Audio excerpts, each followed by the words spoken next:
কোটা বিরোধী আন্দোলনের শিক্ষার্থীরা ঢাকা বিশ্ববিদ্যালয়ের কেন্দ্রীয় গ্রন্থাগারের সামনে থেকে শুরু করেছে বাংলা ব্লকেড কর্মসূচি।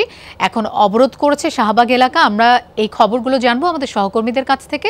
শুরুতেই সাইফুদ্দিন রবিনের কাছে যাচ্ছি। রবিন, শিক্ষার্থীরা তাদের নতুন এই কর্মসূচি থেকে কি বার্তা দিচ্ছেন? তাদের বক্তব্য একটি বা বার্তা তারা একটি দিতে চায়, সেটি হচ্ছে মেধাভিত্তিক নিয়োগের যে দাবি, সেই দাবি এবং কোটা বাতিলের দাবি।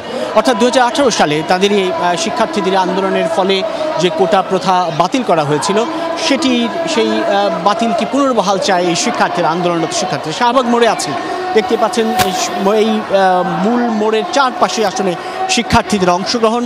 খানিক আগেই এখানটায় এসে জড়ো হয়েছেন তারা মিছিল নিয়ে ঢাকা বিশ্ববিদ্যালয় কেন্দ্রীয় গ্রন্থাগারের সামনে থেকে কলা ভবন হয়ে সূর্য সেন হল, মহসিন হল ঘুরে, পরবর্তীতে টিএসসি ঘুরে, ভিসি চত্বর হয়ে টিএসসি ঘুরে এই ঢাকা বিশ্ববিদ্যালয় এলাকা পেরিয়ে তারা শাহবাগ মোড়ে এসে অবস্থান নেয়। এবং শাহবাগ মোড়েই পুলিশ খানিকটা বাধা দেওয়ার চেষ্টা করেছিল ইন্টারকন্টিনেন্টাল হোটেলমুখী, বা যদি বলতে চাই যে মূল যে সড়ক, সেই সড়কের শাহবাগ থেকে সরাসরি বাংলা মোটর ফার্মগেট অভিমুখী যে রাস্তাটা, সেদিকটায় যাওয়ার পথে পুলিশ বাধা দেওয়ার চেষ্টা করেছিল, কিন্তু সেই বাধা ডিঙ্গিয়ে মূলত শিক্ষার্থীদের স্রোত চলে যায় ইন্টারকন্টিনেন্টাল হোটেল সামনে। সেখানটায়ও তারা তাদের এই ব্লকেট কর্মসূচির অংশ হিসেবে তারা ব্লকেট করতে চায়। মূলত সেই বক্তব্যই তারা জানাচ্ছিলেন যে ঢাকা বিশ্ববিদ্যালয়ের বিভিন্ন হল বিভাগের শিক্ষার্থীরা এখানটায় এসেছেন এই আন্দোলন একাত্মতা পোষণ করে আজকের এই কর্মসূচি তারা যুক্ত হয়েছেন। তারা মূলত ক্লাস এবং পরীক্ষা বর্জনের যে কর্মসূচি, সেই কর্মসূচির পাশাপাশি এই ব্লকেট কর্মসূচি অর্থাৎ অবরোধের যে কর্মসূচি, বাংলা ব্লকেট কর্মসূচি, সেটি তারা সফল করতে বদ্ধপরিকর। খানিকটা উত্তেজনাকর পরিবেশ দেখতে পাচ্ছেন, এই উত্তেজনা আছে এবং যখন মিছিলটি এই এলাকায় এসেছিল তখন থেকে আসলে এই উত্তেজনাটি ক্ষণে ক্ষণে বাড়ছে এবং উত্তেজনা বিরাজমান। যদিও এখন পর্যন্ত বড় ধরনের কোনো অপ্রীতিকর ঘটনা ঘটেনি।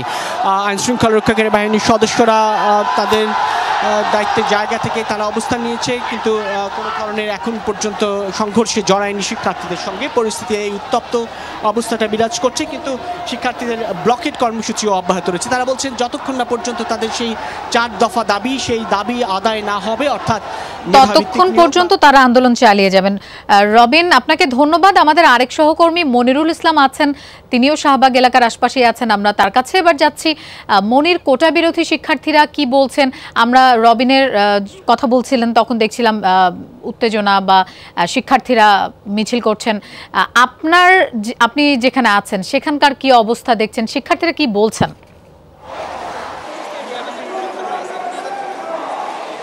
আসলে আজকে শিক্ষার্থীদের বা আন্দোলনকারীদের যে একটা কর্মসূচি ছিল লোপা, সেই কর্মসূচি তারা যেটা বলেছিলেন বা বাংলা ব্লকেডের কর্মসূচির আওতায়, তো সেটাই আমরা করতে দেখছি। এই মুহূর্তে শাহবাগ থেকে তারা বিভিন্ন জায়গায় ছড়িয়ে পড়ছে আমরা যেটা দেখছি। এবং ইতিমধ্যে আমার এই শাহবাগ মোড়ের পশ্চিমে রয়েছে সায়েন্স ল্যাব মোড়, এটার দক্ষিণে রয়েছে ইন্টারকন্টিনেন্টাল মোড়। সেই মোড়ের দিকে শিক্ষার্থীরা এগিয়ে গেছে।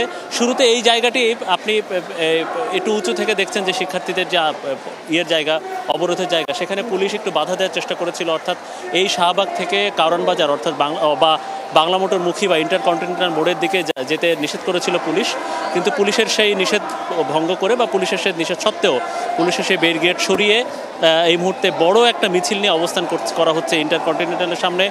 এই অবরোধকারী বা কোটা প্রথা বিরোধী আন্দোলনকারীদের একটা বড় অংশ অবস্থান নিয়েছে মৎস্য ভবনে। মোটামুটি তারা এই ঢাকা বিশ্ববিদ্যালয়ের এবং এই আশপাশের যে এলাকাটি বড় বড় অংশ যেটি বড় বড় সড়ক যেটি, সেটা প্রদক্ষিণ করে তারা সেখানে অবস্থান নিচ্ছে। এবং তাদের দাবিটা হচ্ছে যে একটা ঘোষণা না আসা পর্যন্ত তারা এরকম করে থাকবেন। এবং আমরা যতদূর জেনেছি যে হয়তো আজকে সন্ধ্যা পর্যন্ত তারা এই বাংলা ব্লকেট কর্মসূচিটি তারা রাখতে পারে এবং এই রাস্তার বিভিন্ন মোড়ে মোড়ে যে তাদের যে অবস্থান সেটা তারা থাকবে। আমরা দেখছি যে তীব্র যানজট আশপাশে ইতিমধ্যে দুপুর থেকে তৈরি হয়ে গেছে। সেই যানজটের পরিমাণটা এখন আস্তে আস্তে বাড়ছে। পুলিশ নিরাপত্তা বিধানে পর্যাপ্ত পুলিশ বিভিন্ন পয়েন্টে মোতায়েন করা আছে, কিন্তু পুলিশের সাথে পুলিশ দেখছি যে আমরা সব পক্ষই মোটামুটি এখন পর্যন্ত শান্তিপূর্ণ অবস্থানে আছে, কোনো ধরনের ঝামেলা এখন পর্যন্ত নেই। লোপা। মনির, আপনাকে ধন্যবাদ আমাদের সাথে যোগ দেওয়ার জন্য। দর্শক, কোটা বিরোধী আন্দোলন ঢাকার বাইরেও হচ্ছে, আমরা সেই খবর জানবো। চট্টগ্রাম এবং রাজশাহী থেকে আমাদের সাথে যোগ দেবেন সহকর্মীরা। শুরুতে চট্টগ্রামে জোবায়েদ ইবনে শাহাদাতের কাছে যাচ্ছি। জোবায়েদ, শিক্ষার্থীদের কর্মসূচি সম্পর্কে জানতে চাই, তারা কি বলছেন সেটিও একটু বলবেন।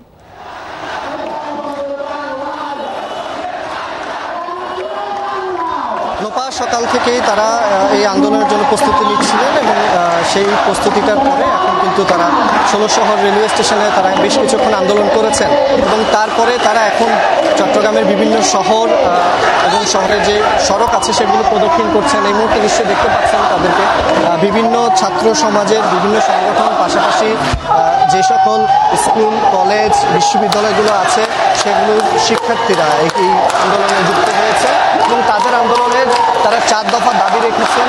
সেই 4 দফা দাবি তারা যাতে বাস্তবায়ন হয় সেই দাবির প্রেক্ষিতে তারা এই আন্দোলনটা করছেন এবং আন্দোলনটা তারা ততদিন চালিয়ে যাবেন যতদিন এই আন্দোলনের ফলপ্রসূ কোনো সমাধান না আসে, ততদিন এই আন্দোলনটা চালিয়ে যাবেন এমনটা তারা আমাদেরকে বলেছেন। বেশ কয়েকজন শিক্ষার্থীর সাথে কথা বলেছিলাম। প্রধানমন্ত্রীর যে আজকের বক্তব্য, তিনি বলেছেন এই দাবিটা অযৌক্তিক। এই কথাটা তারা বলেছে যে প্রধানমন্ত্রীর যে ভাষ্য সেটাকে তারা সম্মান রেখেই বলতে চায় যে তাদের দাবিটা যদি অযৌক্তিক হতো তাহলে তারা এর আগে যে দাবিটা জানিয়েছে সেটা সরকার থেকে মেনে নেওয়া হয়েছিল, সেটা তাহলে কি অযৌক্তিক দাবি মেনে নেওয়া হয়েছিল কিনা এমন একটা প্রশ্ন তারা রেখেছে। আর এই আন্দোলনটা তারা আমাদেরকে বলছেন যে অনির্দিষ্টকালের জন্য, যতদিন পর্যন্ত তারা এই আন্দোলনের ফলপ্রসূ সমাধান পাবেন না বা এই দাবি মেনে নেওয়া হবে না ততদিন এই আন্দোলনটা তারা চালিয়ে যাবেন, এমনটাই তারা আমাদেরকে বলেছেন। জোবায়েদা, আপনাকে ধন্যবাদ আমাদের সাথে যোগ দেওয়ার জন্য। আমরা এবার রাজশাহীতে তারেক মাহমুদের কাছে জানতে চাই সেখানকার অবস্থা। তারেক, শিক্ষার্থীরা এখন কোথায় অবস্থান করছেন? আমরা জোবায়েদ জানাচ্ছিলেন এবং আমরা দেখছিলাম যে মিছিল হচ্ছে চট্টগ্রামে। শিক্ষার্থীরা রাজশাহীতে এখন কোথায় অবস্থান করছেন এবং কোটা বিরোধী আন্দোলন সম্পর্কে তাদের বক্তব্যটা কি?